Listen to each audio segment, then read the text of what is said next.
জুলাই জাদুঘর অবিলম্বে ওপেন করে দিতে হবে জাতির কাছে। জুলাই স্মৃতি শহীদ ফাউন্ডেশন তার কর্মকর্তা কর্মচারীরা গত 4 মাস ধরে বেতন পায় না।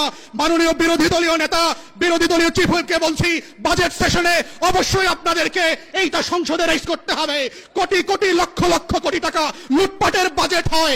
আমার 24-এর শহীদদেরকে নিয়ে যে ফাউন্ডেশন কাজ করছে তারা 4 মাস ধরে বেতন পায় না।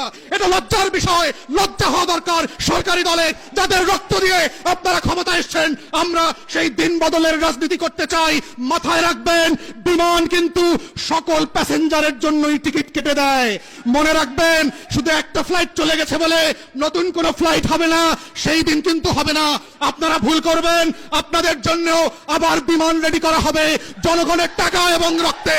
যদি সেই দিনটা না চান, বাংলাদেশে রক্তের শাহাদাতের উপরে দাঁড়িয়ে গণ-অভ্যুত্থানের আমলনামার উপরে ভিত্তি করে বাংলাদেশ পরিচালনা করবেন, এই আহ্বান জানিয়ে আমার বক্তব্য এখানে শেষ করছি। আসসালামু আলাইকুম।